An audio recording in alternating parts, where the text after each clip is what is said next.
वाचून या 12 लोकांना निलंबित करण्यात आलं होतं। एक प्रकारे आर्टिफिशियल मेजॉरिटी तयार करण्याकरता 12 लोकांना 1 वर्षाकरता निलंबित करण्यात आलं होतं। सर्वोच्च न्यायालयाने ही संपूर्ण कृती असंवैधानिक ठरवली आहे, इल्लीगल, इररॅशनल अशा प्रकारचे अतिशय कठोर शब्द सर्वोच्च न्यायालयाने वापरले आहेत। म्हणजे एक प्रकारे महाराष्ट्र सरकारला आणि त्यांच्या असंवैधानिक कृतीला ही एक थप्पडच आहे की जी या निर्णयामुळे लागलेली आहे। महाराष्ट्रामध्ये सातत्याने संविधानाची पायमल्ली चालली आहे, अब्यूज ऑफ पॉवर हे अतिशय ब्लॅटंटली होत आहे आणि त्याचा कळस म्हणजे हा निर्णय होता। खरं म्हणजे सर्वोच्च न्यायालयाने महाराष्ट्र सरकारला एक संधी दिली होती। मागच्या हिअरिंगमध्ये अधिवेशनापूर्वी जे हिअरिंग झालं होतं त्याच्यामध्ये सर्वोच्च न्यायालयाने सांगितलं होतं की हे जे 12 आमदार आहेत या 12 आमदारांनी अध्यक्षांकडे अर्ज करावा आणि त्या संदर्भातला निर्णय हा विधानसभेने घ्यावा, तसं 12 लोकांनी अर्ज केला होता। परंतु सत्तेचा अहंकार हा डोक्यामध्ये असल्यामुळे त्याच्यावर कारवाई करण्याकरता नकार हा या सरकारने दिला। खरं तर माझ्यासहित आमचं सगळ्यांचं मत आहे की विधानसभेची कारवाई ही न्यायालयाच्या कक्षेच्या बाहेर असली पाहिजे आणि ती बाहेर आहेच। पण ज्या वेळी संविधानाची पायमल्ली होईल त्यावेळी न्यायालयाचा हस्तक्षेप हा होणारच आहे। आणि ज्यावेळेस 12 लोकांनी अप्लाय केलं त्यावेळेस मी सांगितलं होतं, बीएससीच्या मीटिंगमध्ये सांगितलं होतं की तुमचा निर्णय अनकॉन्स्टिट्यूशनल आहे, असंवैधानिक आहे, सर्वोच्च न्यायालयात तो टिकणार नाही। त्यामुळे आता 6 महिने तसे झाले आहेत, तुम्हीच विधानसभेनेच हा निर्णय घेऊन, सरकारने हा निर्णय घेऊन यांना परत घ्यावं, म्हणजे आमच्या विधानसभेची अब्रू वाचेल आणि जो आपला सर्वोच्च अधिकार मिळालेला आहे हा अधिकारी अबाधित राहील, याच्या कक्षेमध्ये न्यायालयाला शिरता येणार नाही। आणि न्यायालयानेच ही संधी दिली आहे, म्हणजे न्यायालयानेच सांगितलं आहे की तुमच्या कक्षेत आम्हाला शिरायचं नाही, त्यामुळे तुमची असंवैधानिक कृती ही तुम्ही त्या ठिकाणी ठीक करा आणि या लोकांना परत घ्या। मात्र अहंकारी सरकारनं ते अमान्य केलं आणि आज एक ऐतिहासिक अशा प्रकारचा निर्णय हा सर्वोच्च न्यायालयाने दिलाय। खरं म्हणजे हा निर्णय असा आहे की ज्या निर्णयानंतर खरं तर या सरकारवर जबाबदारी फिक्स झाली पाहिजे। हे षडयंत्र रचणारे कोण होते, सभागृहामध्ये येऊन खोट्या स्टोऱ्या सांगणारे कोण होते, या ठिकाणी या आमदारांना विक्टिमाइज करणारे कोण होते, हे देखील आता समोर आलं पाहिजे। आणि ज्यांनी ज्यांनी ही कारवाई केली त्यांनी या 12 मतदारसंघातल्या नागरिकांची बिनशर्त माफी मागितली पाहिजे, अशा प्रकारचा आमचा आग्रह आहे। या निर्णयामुळे निश्चितपणे सभागृह चालवत असताना मेजॉरिटीच्या भरोशावर अब्यूज ऑफ पॉवर करता येणार नाही, अशा प्रकारचा प्रेसिडेंट आता सर्वोच्च न्यायालयाने या ठिकाणी सेट केला आहे आणि म्हणून मी सर्वोच्च न्यायालयाचे मनापासून आभार मानतो। आज देश के उच्चतम न्यायालय ने, सुप्रीम कोर्ट ने महाराष्ट्र के सस्पेंडेड 12 विधायकों के मामले में जो ऐतिहासिक फैसला दिया है, मैं सर्वोच्च न्यायालय का बहुत बहुत आभार व्यक्त करता हूं और ये मानता हूं कि इस निर्णय के कारण सुप्रीम कोर्ट ने महाराष्ट्र को फिर एक बार लोकतंत्र, डेमोक्रेसी बहाल की है।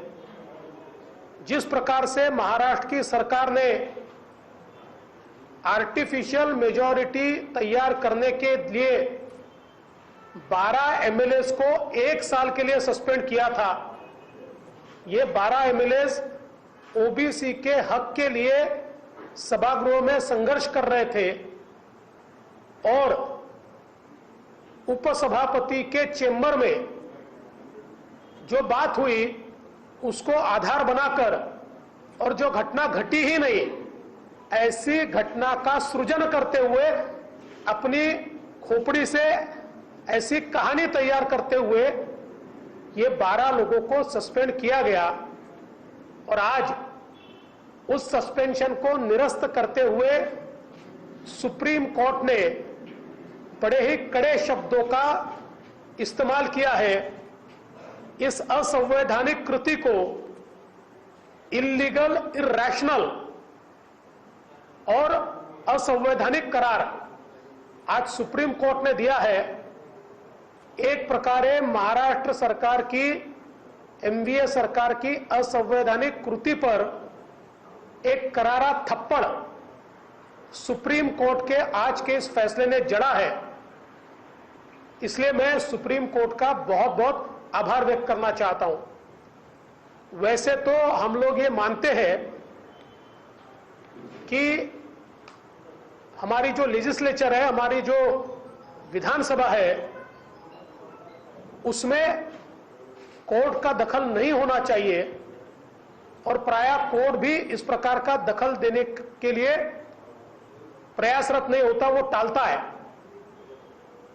किंतु अगर हम विधानसभा के अधिकारों का दुरुपयोग करके असंवैधानिक कृति करेंगे तो कोर्ट को उसमें एंट्री मिलेगी, करनी पड़ेगी, क्योंकि संविधान के रक्षक के रूप में सुप्रीम कोर्ट बैठा है।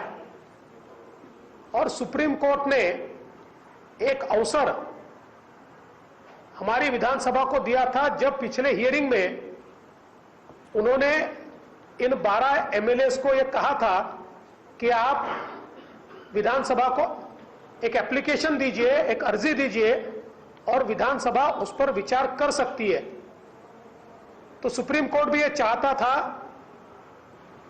कि विधानसभा ही और सरकार अपनी इस असंवैधानिक कृति को ठीक करे ताकि कोर्ट को उसमें दखलंदाजी न करनी पड़े।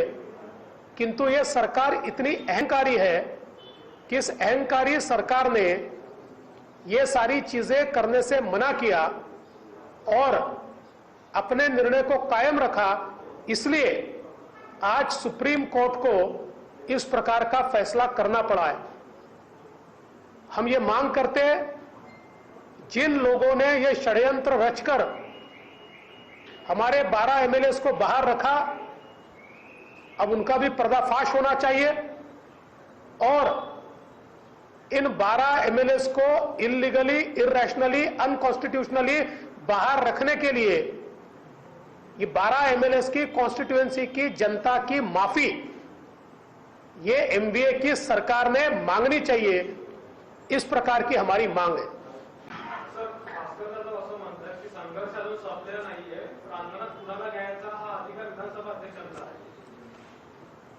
भास्कर जाधवांच्यामुळेच खरं म्हणजे हे घडलेलं आहे आणि आताही त्यांची जर ही मानसिकता असेल की मी सर्वोच्च न्यायालयाला देखील मानत नाही तर त्या सरकारचं देव भलं करू।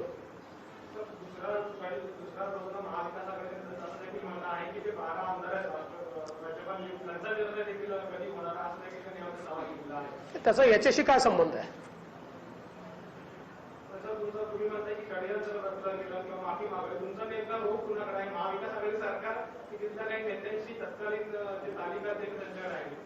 सगळ्यांनी मिळूनच रचलेलं आहे ना. नावं ठरवून जे लोक नाही आहेत अशा लोकांना देखील त्यामध्ये टाकून आणि कोण भाजपचा ऍक्टिव्ह आहे, कोण बोलतोय, कोण जास्त संघर्ष करतोय अशी नावं वेचून वेचून या ठिकाणी त्यांना सस्पेंड करण्यात आलं. आणि माझं तर स्पष्ट मत आहे, अशा प्रकारचं सस्पेन्शन मुख्यमंत्री, उपमुख्यमंत्री, संसदीय कामकाज मंत्री, वरिष्ठ मंत्री या सगळ्यांच्या मान्यतेशिवाय होऊ शकत नाही. त्यामुळे खरं तर हे सगळेच याला जबाबदार आहेत.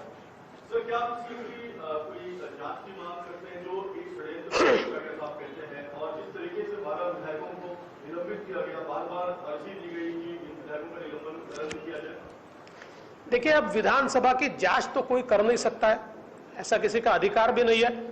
मुझे इतना ही लगता है कि जिस प्रकार का थप्पड़ सरकार को पड़ा है, आगे में विधानसभा की कार्रवाई संविधान अनुरूप वो करेंगे और जो लोग संविधान को नहीं मानते ऐसे लोगों को स्पीकर की चेयर पर नहीं बैठने देंगे. महाविकास आघाडी सरकारनं सुपर मार्केटमध्ये दारू विक्रीचा निर्णय घेतलाय. भाजप आता आक्रमक झाले, त्याबद्दल काय? मला तर पहिला प्रश्न हा विचारायचा आहे की कोणाच्या हिताकरता अशा प्रकारचा निर्णय घेण्यात आला. याचं कारण असं आहे की काही लोक गोंडसपणे शेतकऱ्यांचं नाव पुढे करतायत. हा शेतकऱ्यांकरता घेतलेला निर्णय नाही आहे.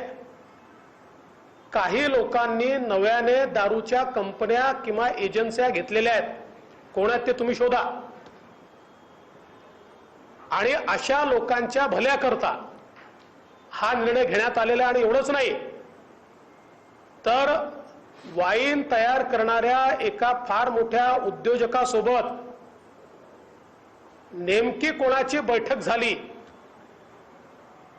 आणि ती कुठे नेमकी झाली, विदेशात झाली का, अशा प्रकारचा प्रश्नही आम्हाला विचारायचा आहे.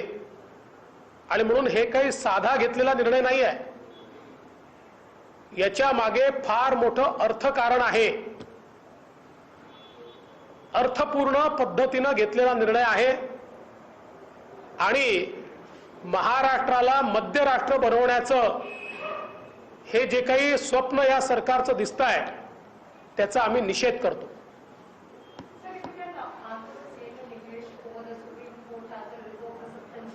मला इंग्लिश नाही येत ना, हिंदीत बोललो ना आता.